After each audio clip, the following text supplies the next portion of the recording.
মনোযোগী হই, সাধনে তৎপর হই। আর কলিযুগে একমাত্র সেই প্রীতি, সেই ভক্তি, সেই অনুভূতি আনয়নের জন্য শ্রীমন মহাপ্রভুর বিশেষ যে পন্থা, সেই পন্থা অনুসরণ না করলে সম্ভব নয়। চৈতন্য চরিতামৃত আদি লীলার অষ্টম পরিচ্ছেদে জানিয়ে দিলেন, শ্রীকৃষ্ণ চৈতন্য দয়া করহ বিচার, বিচার করিলে চিত্তে পাইবে চমৎকার। মনে রাখবে, সকল অবতারের সারাতিসার হলেন আমার গুড়া অবতার। আমার গৌরাঙ্গের মতো এত করুণা ঘন অবতার জগতে আর কেউ নেই। চৈতন্য চরিতামৃত জানালেন, কৃষ্ণ যদি ছুটে ভক্তে ভক্তি মুক্তি দিয়া, কবু প্রেম ভক্তি না দে তারে রাখে লুকাইয়া। অত্যন্ত মনোযোগ সহকারে কথাটা ধ্যান দিতে হবে। কবিরাজ গোস্বামী পাদ বললেন, কেউ যদি ভগবান কৃষ্ণের দিকে ছুটে, কিসের জন্য? কোনো কিছুর জন্য।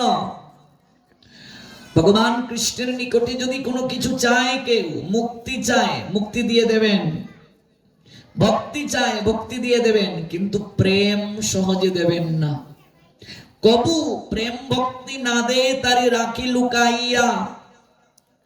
অষ্ট সিদ্ধি চায়, দিয়ে দেবে। দেখবে, ওই যে দেখলাম কুম্ভ মেলায়, আমি প্রত্যেক সাধক যারা তাদের প্রতি সম্মান রেখে বলছি, একজন সাধু মাথার মাঝে ধান গজিয়েছে, একজন হাত তুলে রেখেছে সারা জীবন।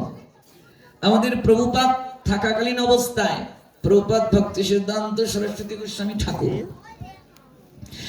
এক লোক পানির মাঝে ভেসে ভেসে যাচ্ছে, জলে ভেসে যাচ্ছে। 20 বছর যাবত আরাধনা করে সে জলের মাঝে ভেসে ভেসে যাচ্ছে। প্রভুপাদ তাকে 2 টাকার সিকি দিলেন, 2 টাকার কয়েন। বলেন, এটা কি? বলছে 20 বছরের পরিশ্রমের দাম 2 টাকা। এটা কি? বলছে, আমি তো 2 টাকা দিয়েই জলের উপর দিয়ে নৌকা দিয়ে পার হয়ে অপারে যেতে পারি, এই জন্য কি 20 বছর সময় পার করার কোনো দরকার আছে? তাতে কি আমার ঈশ্বর প্রাপ্তি হবে? তাতে কি আমার ভগবান প্রাপ্তি হবে? তাতে কি আমার কৃষ্ণ প্রেম প্রাপ্তি হবে? হ্যাঁ, 2 টাকা দিয়ে তো নদী পার হওয়া যায় নৌকায় উঠে। এই জন্য 20 বছর আমি জীবনের মূল্যবান সময় কাটিয়ে দিলাম।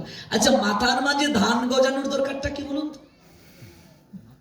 মাথার মাঝে ধান গজিয়েছে, এই যে কুম্ভ মেলায় হয়ে গেল হলো, মাথার মাঝে ধান গজানোর দরকারটা কি? এটা কি সাধনা?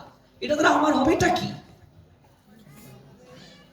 কাজেই কেউ যদি এরকম সিদ্ধিও চায় ভগবানের কাছে, সে পেয়ে যাবে, কিন্তু প্রেম সহজে ভগবান দেবেন না। কবু প্রেম ভক্তি না দে তারে রাখে লুকাইয়া।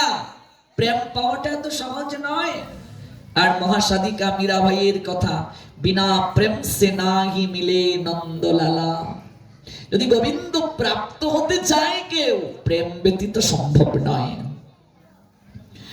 যে প্রেম সহজে কৃষ্ণের নিকট থেকে প্রাপ্তি সম্ভব নয়, হেন প্রেম শ্রী চৈতন্য দিলেন যথা তথা। অথচ গৌর হরি বিচার না করিয়া সেই প্রেম হেন তেন ভাবে সব জায়গায় বিতরণ করে দিয়ে দিলেন।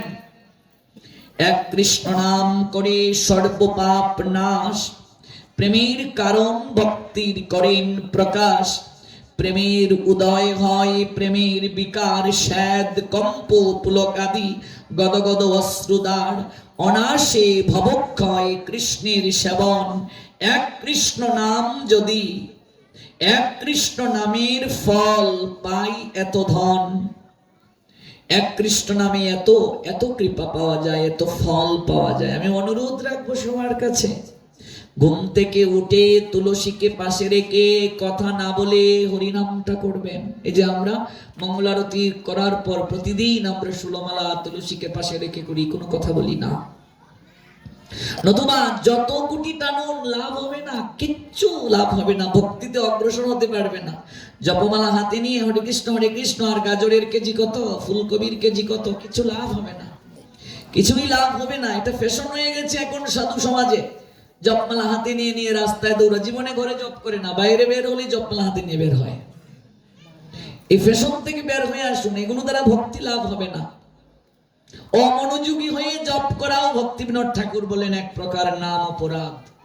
10টা তো নাম অপরাধ আমরা জানি, আর অমনোযোগী হয়ে যদি কেউ জপ করে এটাও এক প্রকার নাম অপরাধ।